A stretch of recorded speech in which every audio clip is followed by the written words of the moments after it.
세상에 구주로 오신 예수님의 그 강림을 기다린다 해서 이제 그 대림절, 대강절이라고 하는데, 거기 보면 이 기다릴 때자를 쓰고 그 다음에 임할 임자를 쓰고 마디절자를 씁니다. 대림절.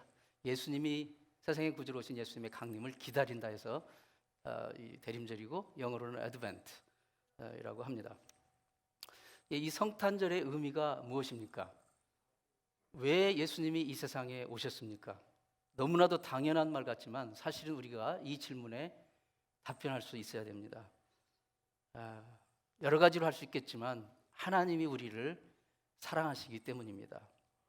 저와 여러분을 향하신 하나님의 사랑을 말로만이 아니라 그 친아들을 내어주면서 온몸으로, 온 존재로 우리에게 보여주시고 그 사랑을 실천하시기 위해서 바로 이 세상에 오셨습니다. 이게 바로 성탄절의 복음의 메시지입니다. 그러나 사실 우리에게는 이 하나님의 사랑을 당연히 받을 그런 자격이 없습니다. 오히려 하나님의 징계와 형벌, 그것을 받아 마땅한 그런 죄인들이었습니다. 하지만 하나님께서 그 독생자 예수 그리스도, 그분을 대속의 십자가의 그 죽음으로 우리는 더 이상 죄 가운데 머물러 있지 않고 바로 하나님의 형벌을 두려워하지 않는 그런 하나님의 자녀가 된 것입니다. 하나님이 그 아들 예수 그리스도를 통해서 나를 사랑하신다는 이 사실, 저와 여러분을 사랑하신다는 이 사실, 이것은 놀라운 것입니다. 내가 하나님을 사랑하기 전에 하나님이 먼저 우리를 사랑하셨습니다. 우리는 어떻게 하나님의 사랑받는 존재가 되는지를 우리는 늘 깊이 묵상하며 잊지 말아야 됩니다. 하나님이 나를 어떻게 얼마나 사랑하시는지 그것을 늘 기억해야 됩니다. 사무엘하 9장에 보면요, 사무엘하 9장 역사서죠. 사무엘하 9장에 보면 다윗이 두 번째로 이스라엘 왕이 되었어요. 그러니까 2대 왕이죠. 이제 다윗이 자기의 그 왕권이 어느 정도 안정을 이제 구축하게 되자 그 초대왕 사울의 집안에 남은 이 자손들을 찾기 시작합니다. 사무엘하 9장에 보면 상당히 조금 뜻밖의 일을 하고 있어요.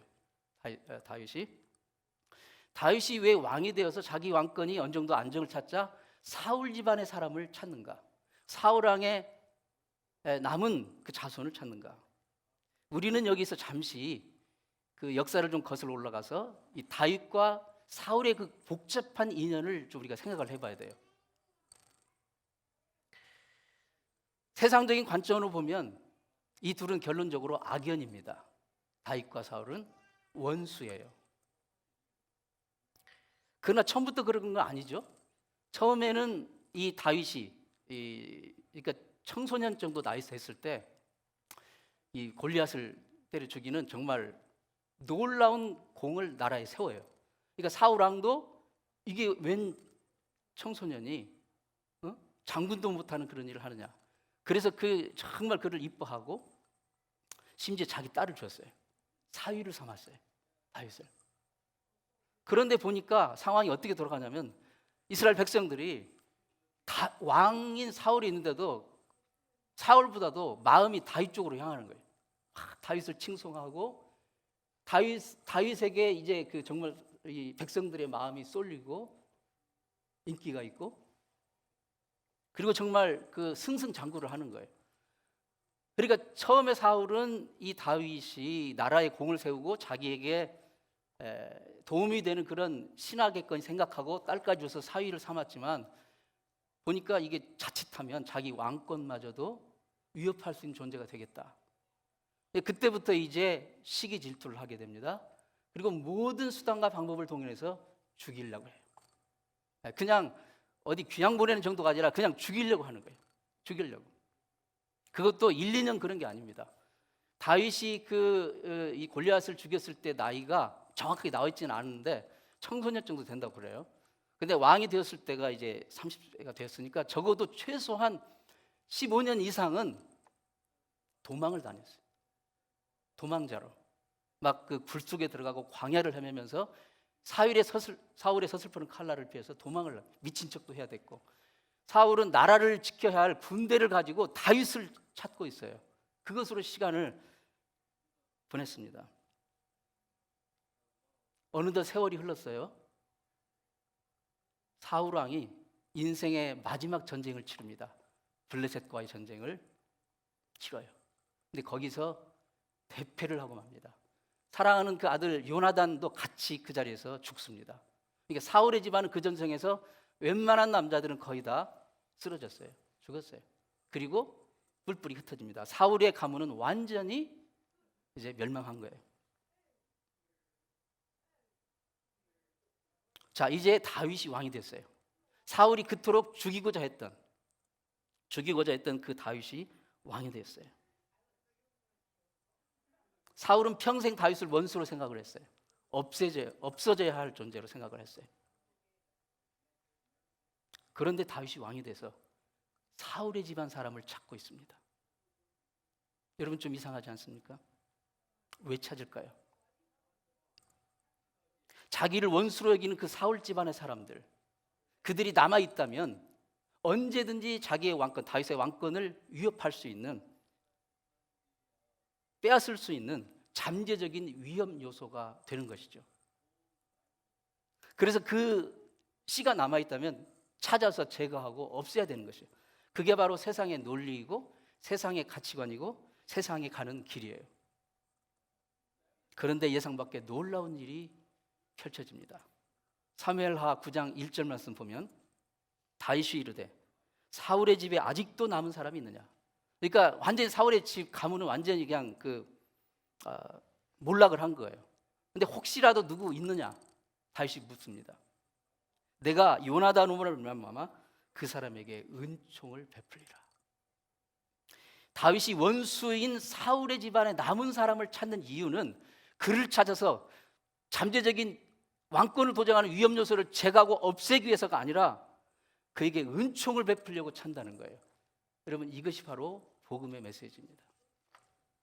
영적으로 보면요, 우리가 예수님을 만나기 전에는 우리는 모두 다 하나님의 원수였어요. 영적으로 보면 사울 집안에 사는 사람들이라고 할 수가 있어요. 우리가 사울 집안이란 말이 아니라 영적으로 그렇게 비유할 수 있다는 거예요. 우리는 모두 죄로 인해서 하나님과 원수였습니다. 하나님을 왕으로 인정하지도 않고 하나님을 하나님으로도 인정하지 않고 하나님을 나의 구세주로도 인정하지 않는 하나님의 반역자들이었어요. 우리 모두가. 그런데 그러한 우리를 하나님이 찾으시는 거예요. 하나님이 찾으시는 거예요. 왜 찾으셨습니까? 죄로 말미암아 하나님의 원수된 우리를 벌주시고 심판하시기 위해서가 아니라 은총을 베풀어 주기 위해서 우리를 찾으신 거예요. 이것이 복음입니다. 하나님은 우리를 형벌하고 죽이고 제거하셔야 마땅한 권한을 가지고 있음에도 불구하고 오히려 우리를 용서하시고 은총을 베풀어 주시려고 우리를 찾아오신 거예요. 우리가 하나님을 찾아간 게 아니라 하나님이 우리를 찾아오신 거예요. 이게 바로 성탄절의 복음의 메시지입니다. 자, 그렇게 해서 다윗은 사울의 집안의 남은 자손 하나를 찾아냈어요. 그게 누구냐면 절친이었던 요나단의 아들이었어요. 이름이 무비보셋입니다. 자, 이 대목을 열왕기하 9장 5절로 7절은 이렇게 설명합니다. 우리 같이 한번 읽어보겠습니다. 시작. 다윗 왕이 사람을 보내어 로드발 암미엘의 아들 마기르의 집에서 그를 데려오니 사울의 손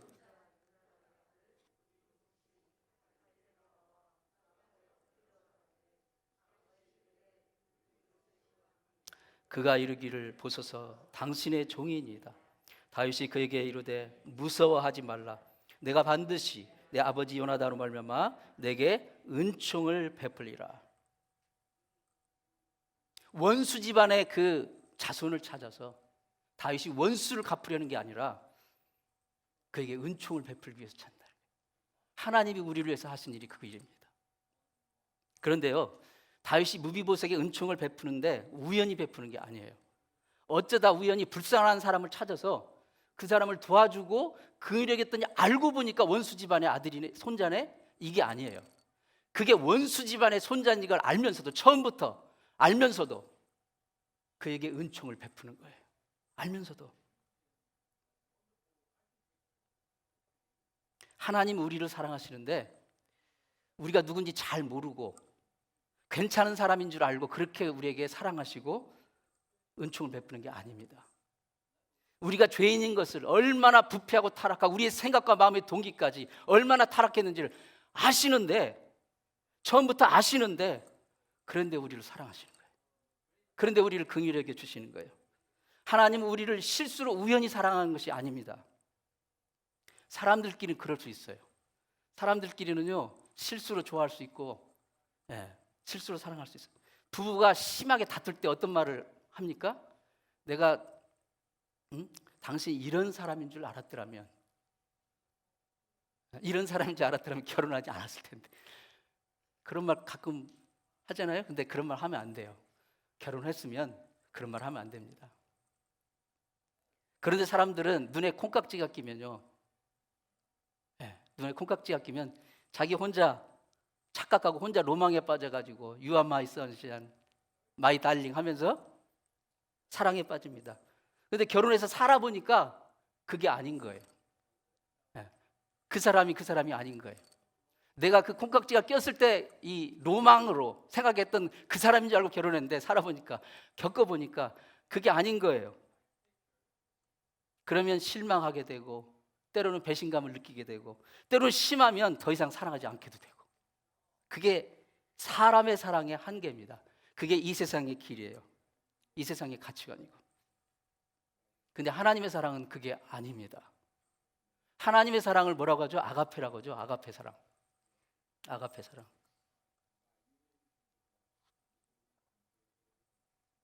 아가페 사랑은 완전한 사랑, 완벽한 사랑, 인간의 조건에 제한받지 않은 무조건적인 사랑입니다. 이 아가페 사랑의 또 하나의 귀한 특성이 있다면, 사랑의 대상이 누구인지를 처음부터 알고 완벽하게 알고 사랑한다는 거예요. 하나님은 처음부터 우리가 어떤 존재인지를 아시고 사랑하시기 때문에 우리를 사랑하시다가 도중에 실망하지 않으셔요. 실망하지 않으셔요. 야, 송목사야, 승현아, 나는 너가 꽤 괜찮은 사람인 줄 알고 너를 사랑했는데 알고 보니 그게 아니네. 야, 너무 실망이다. 하나님은 그런 말 하시지 않습니다. 하나님은 그런 말 하실 필요가 없으신 분이에요. 처음부터 내가 누군 줄 알고 사랑하셨기 때문에. 다윗은 처음부터 무비보셋이 누군지를 알고 무비보셋에게 은총을 베푼 것입니다. 하나님은 처음부터 정확하게 내가 누군지를 아시고 사랑하셨어요. 여러분, 그게 복음입니다. 예수님이 이 땅에 오실 때, 이 세상 사람들이 그분의 사랑을 받을 만한 꽤 괜찮은 존재인지를 알고 오셔서 사랑해봤는데 와보니까 너무 형편이 없는 거예요. 사람들이 죄에 물들고 형편없는 존재라는 것을 알고 실망하셔서 나중에 부랴부랴 계획을 바꿔서 어쩔 수 없이 십자가에 달려 돌아가는 것이 아니라, 처음부터 우리가 얼마나 절망스럽고 비참한 존재인지를 아시고, 그럼에도 불구하고 우리를 사랑하시고 우리의 죄 가운데서 구원하시려 십자가에 죽기 위해서 작정을 하시고 이 땅에 오신 것입니다. 이게 바로 성탄의 복음의 메시지입니다. 여러분, 내가 정말 어떤 존재인지는요, 부부도 모르는 거예요. 100% 완벽하게 모르는 겁니다. 어느 정도는 알죠. 그래도 가족이 잘 알기는 알지만 그래도 나를 100%는 모르는 거예요. 목사님이라 할지라도, 가장 가까운 친구라 할지라도 나의 100%는 모르는 것입니다. 정말 진정한 나, 다른 사람이 감히 상상도 못하는 어두운 면, 그늘진 면, 수치스러운 면, 형편없는 면이 우리 모두에게는 있어요. 나의 이런 모습을 만약에 다른 사람이 알게 된다면 다 나를 조롱하며 실망하며 나를 버리고 떠날 거야. 이런 두려움이 우리 모두에게는 있어요. 단지 안 들켰을 뿐이죠. 그래서 우리는 사람들 앞에서 가면을 씁니다. 그리고 거짓 웃음을 짓고 연극을 하며 살 때가 많아요. 그러나 나의 모든 면을 100% 완벽하게 처음부터 아시는 딱 한 분이 있습니다. 우리 하나님이세요. 그분은 내가 누군지를 완벽하게 아시고 그럼에도 불구하고 그런 나를 사랑하시는 거예요. 은총을 베푸신 거예요. 그래서 그분 앞에서만큼 우리가 가면을 쓸 필요가 없는 거예요. 그분 앞에서 연극을 할 필요가 없습니다. 여러분, 이게 복음입니다. 그분 앞에서 우리가 무엇을 숨기고 무엇을 감출 수 있습니까? 바로 이 진리를 깨달은 사도 요한은 오늘 본문에서 이렇게 외치고 있습니다. 본문 16절 18절 같이 읽습니다. 시작. 하나님이 우리를 사랑하시는 그 사랑을 우리가 알고 믿었노니 하나님은 사랑이시라.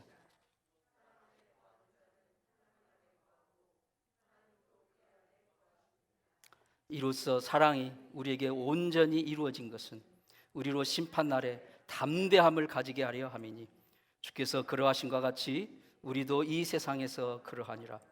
사랑 안에 두려움이 없고 온전한 사랑이 두려움을 내쫓나니 두려움에는 형벌이 있습니다. 아멘. 우리가 이 사랑을 받고 있습니다. 이 놀라운 사랑을 받고 있다는 것을 깨닫고 믿을 수 있기 바랍니다. 여기 보세요. 우리가 그 사랑을 알고 믿었네요. 하나님의 사랑을 알고 하나님의 사랑이 내 삶 가운데 내가 아무리 바닥에 떨어져 있을지라도 하나님은 야, 너 실망이다 그러지 않으시고 나의 그 전부를 아시기 때문에 처음부터 그 하나님 앞에 우리는 정말 모든 것을 열고 자유로울 수가 있습니다. 그게 진정한 자유의 복음입니다. 그 안에 있으면 두려움이 없는 거예요. 근데 그 사랑을 깨닫지 못하고 그 사랑이 나의 삶 가운데 임하고 있다는 것을 깨닫지 못하면 우리는 그 세상의 두려움에 사로잡힐 수밖에 없는 겁니다. 예일대학의 심리학 교수였던 존 도널드라는 교수는 오래전에 그 연구를 해서 그 발표를 했는데 현대인의 마음에는 7가지 두려움이 있대요. 7가지. 첫째는 실패에 대한 두려움. 그렇죠? 실패에 대한 두려움. 그다음에 이성에 대한 두려움. 그 다음에 자기 약점이 드러날 것에 대한 두려움. 그 다음에 인간관계의 어려움, 불화에서 오는 두려움. 그리고 자기 스스로 생각을 해서 만들어내는 두려움이 있어요. 그리고 실수에 대한 두려움. 그리고 나 혼자 사람들에게서 따돌림 당할까 하는 그런 두려움이 있다는 거예요. 다 맞는 말입니다. 그런 두려움이 우리 모두에게는 정도의 차이는 있지만 다 있어요. 여러분, 오토바이를 막 타고 막 검은 가죽 잠바를 입고 굉음을 울리면서 거리를 막 때로 몰려다니면서 질주하는 폭주족들이 있죠. 그들 보면 세상에 두려울 것 없어 보여요. 그런데 심리학자들은 그 폭주족들의 마음속에는 보통 사람보다 더 큰 두려움이 있다는 거예요. 그것을 감추기 위해서, 그 두려움을 감추기 위해서 니들은 이런 거 못하지 하는 그런 어떤 그 이상한 과장되고 튀는 행동을 통해서 그 심리 상태를 이제 표현한다는 거죠. 세상은 인간의 모든 관계를 경쟁 구도로 만듭니다. 여러분, 직장, 학교, 모든 관계 속에 세상은 경쟁 구도로, 컴피티션. 내가 너를 눌러 이겨야만 내가 성공할 수 있어. 그래서 우리 모두의 마음 한구석에는 이 경쟁에서 살아남아야 되는, 생존해야 된다는 그런 강박관념이 두려움의 어두운 그림자를 드리우고 있는 거죠. 사람의 마음속에 있는 이 두려움의 어두움의 그림자를 몰아낼 수 있는 방법이 무엇일까요? 역설적으로 이 세상에 있는 것으로는 안 됩니다. 이 세상에 있는 것으로는 안 돼요. 그게 돈이 되었든 권력, 힘이 되었든 어떤 경험이 되었든 어떤 실력이 되었든 어떤 배움이 되었든 근원적인 이 두려움은 없을 수가 없어요. 오직 본문 18절 말씀에 사랑 안에 두려움이 없고 온전한 사랑이 두려움을 내쫓나니, 여기 사랑은 하나님의 사랑이죠. 오직 사랑이신 하나님 안에 온전히 거할 때 우리에게 주어지는 그 온전하신 사랑만이 모든 두려움을 내쫓아낼 수가 있습니다. 그 하나님의 사랑이 나를 지배하면 더 이상 두려움이 나를 지배하지 못하게 됩니다. 하나님이 나를 사랑하시는데요, 지금 이 순간, 지금 현재, 오늘 나를 가장 완벽하고 최고로 맥시멈으로 사랑하셔요.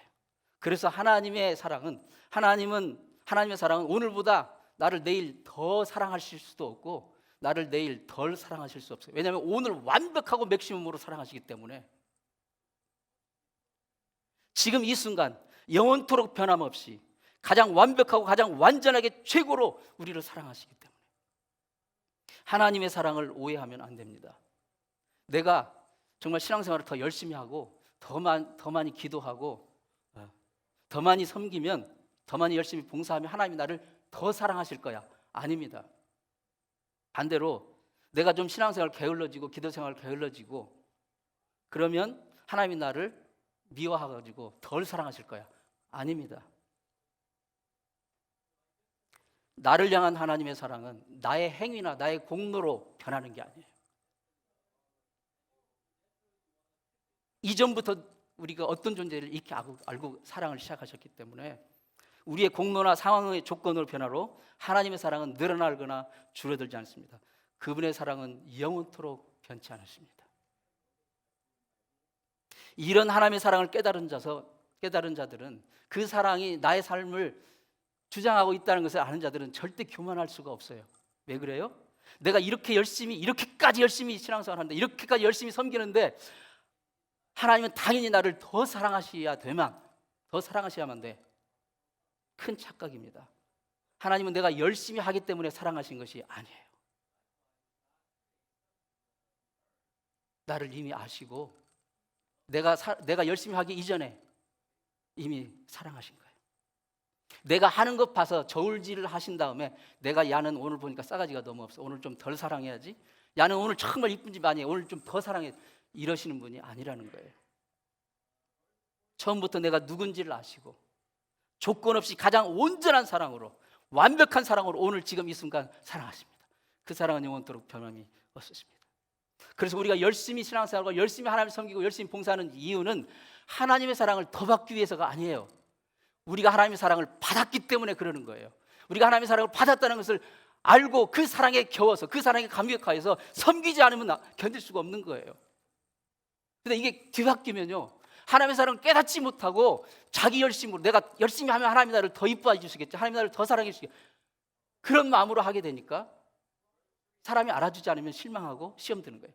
거꾸로 내가 이미 하나님의 사랑을 받은 자고 그 사랑이 지금도 내가 부어지고 있으니까 내가 가만히 있으면 견딜 수가 없어서 그 사랑에 조금이라도 보답하기 위해서 그렇게 섬기고 그렇게 열심히 하고, 그게 우리의 하나님의 사랑 받은 자의 본연의 자세입니다. 그 마음으로 우리가 하나님을 섬기고 사랑해야 돼요. 그 사랑에 배길 수 없어서, 뭐라도 좀 하지 않으면 배길 수 없어서 섬기는,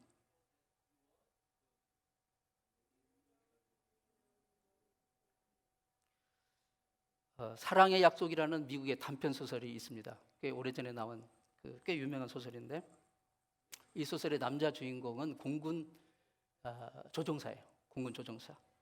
이 사람이 어느 날 시립도서관에 가가지고 책을 하나 빌리는데, 영국의 유명한 그 작가인 서머셋 모음 아시죠? 서머셋 모음, 그 사람이 달과 육펜스 이런 책도 있는데, 인생의 굴레라에서라는 그 책을 빌렸어요. 소설의 속에 나오는 이야기입니다. 이 공군 조종사가, 공군 장교가 도서관에 가서 책을 빌렸는데, 서머셋 모음의 인생의 굴레라는 그 책을 대출을 해서 책을 이렇게 읽는데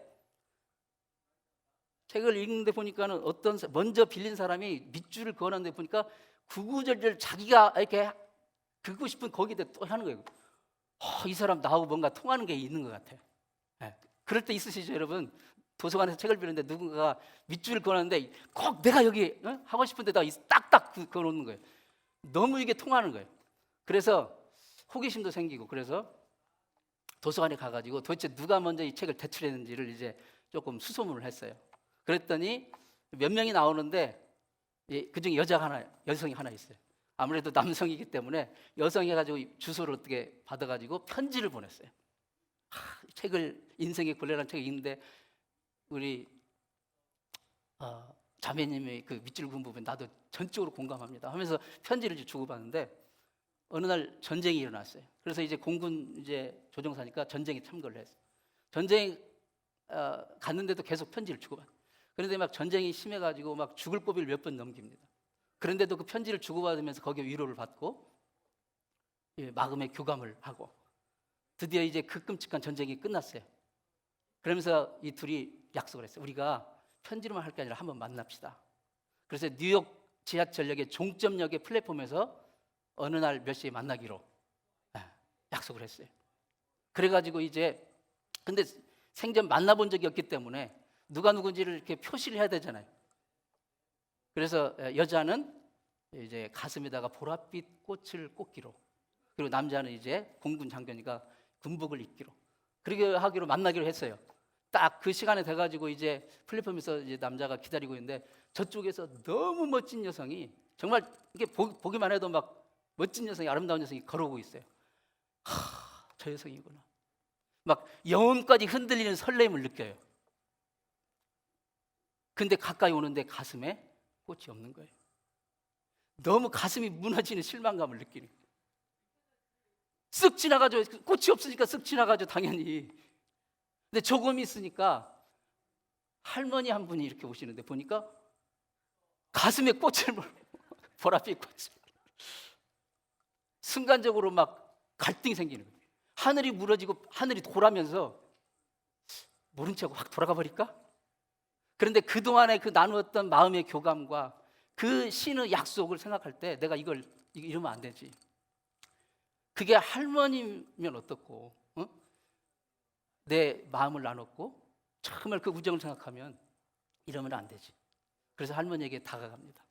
가서 실은 제가 편지를 나눴던 그 남자입니다. 제가 바로 그 사람입니다. 정중하게 이렇게 예의를 갖춰서 인사를 하니까 할머니가 빙그레 웃으면서 조금 전에 먼저 갔던 그 젊은 여성이 나를 보더면 이 꽃을 나에게 달아주면서 어떤 젊은 장교가 찾아와서 인사를 하게 되면 지금 지하철역 밖에 건너편 식당에서 기다리고 있겠다라고 말을 전해주라. 이 장교는 천국과 지옥을 왔다 간 거예요. 그런데 그는 끝까지 약속을 지킨 거예요. 그래서 아름다운 사랑을 이룬 거예요. 소설이지만 너무 감동적이지 않습니까? 아마 이게 제가 알고 있기로 영화로도 나왔을 거예요. 사랑의 약속. 한번 보세요. 책도 좀 빌려보세요. 사랑 이야기를 하니까 입이 좀 타네요. 여러분, 사람끼리의 이 사랑도 정말 약속을 지키는 사랑. 그러면 이렇게 감동을 주는데, 하물며 전능하신 하나님의 사랑을 받은 저와 여러분이 받은 이 축복을 어떻게 표현할 수 있습니까? 만왕의 왕이신 예수님이 나를 사랑하셔서 십자가에 죽으심으로 죄에 빠져 영원히 멸망할 수밖에 없는 나를 구원하시겠다는 그 사랑의 약속을 끝까지 지키셨잖아요. 예수님이. 우리에게 가장 가슴 떨리는 말은, 내가 아직 죄인이었을 때, 내가 아직 하나님의 원수였을 때, 내가 하나님이 누군지도 모를 때, 그런 나를 하나님이 아시면서도 나를 사랑하기로 작정하시고 나를 사랑하셨어요. 그리고 그 약속을 지켜서 끝까지 십자가에 가시기까지 지키셨어요. 나를 먼저 사랑하셨다는 그 사랑.